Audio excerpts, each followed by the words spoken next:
హిందూ మతం ప్రమాదంలో ఉందా? హిందువులు ప్రమాదంలో ఉన్నారా?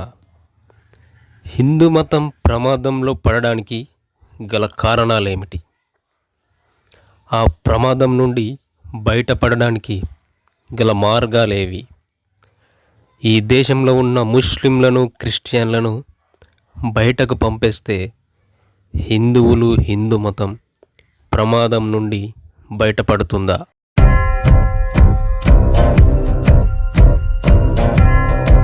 ఈ భారతదేశంలో మెజారిటీ ఆఫ్ పీపుల్ హిందువులు.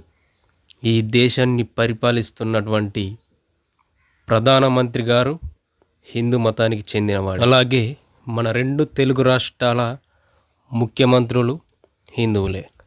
ఈ దేశంలో ఉన్న రాష్ట్రాలన్నిటికీ ఆల్మోస్ట్ ఉన్న సీఎంలందరూ హిందువులే. ఇంకా ఎంపీలు, ఎమ్మెల్యేలు పాలిటిక్స్ పరంగా మెజారిటీగా ఉన్నది మన హిందువులే.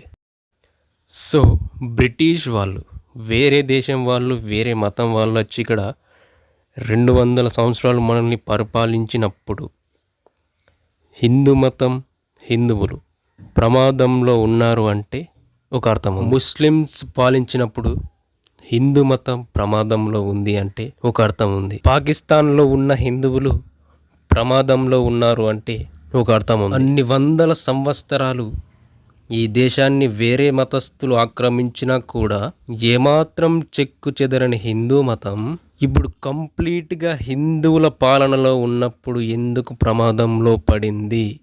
ఈ మతం ప్రమాదంలో ఉంది అనేది ఒక పొలిటికల్ డ్రామా. అలా అనకపోతే వాళ్ళ రాజకీయం ముందుకు సాగదు. నిజానికి ఇప్పుడు ప్రమాదంలో ఉంది హిందూ మతం కాదు, మన ఇండియా, మన దేశం ప్రమాదంలో ఉంది. మీరే ఆలోచించండి. మన హిందువులలోనే ఒకరు జై శ్రీరామ్ అంటే ఇంకొకరు జై భీమ్ అని, ఇంకొకరు జై బుద్ధిజం అని, ఇలా హిందువులలోనే ఒకరికొకరు గొడవలు పడుతున్నాం.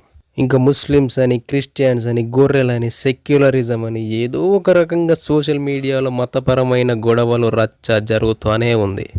విద్య, వైద్యం, ఉద్యోగాల గురించి ఎవ్వరూ గట్టిగా మాట్లాడడం లేదు.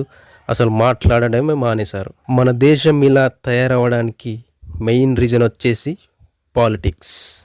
హిందూ మతం ప్రమాదంలో ఉంది అనేది ఒక భయం, రాజకీయ నాయకులు సృష్టిస్తున్న ఒక భయం మాత్రమే. సో హిందూ మతానికి ఎటువంటి ప్రమాదం లేదు, ఉంది అనేది ఒక తప్పుడు ప్రచారం. సో నేను ఇప్పుడు ఇలా మాట్లాడితే నేను ఒక దేశద్రోహిని, ఒక హిందూ విద్వేషిని, ఒక గొర్రె బిడ్డని, ఒక సెక్యులరిస్ట్ని, ఒక కమ్యూనిస్ట్ని అని నా మీద ఒక ముద్ర వేస్తారు.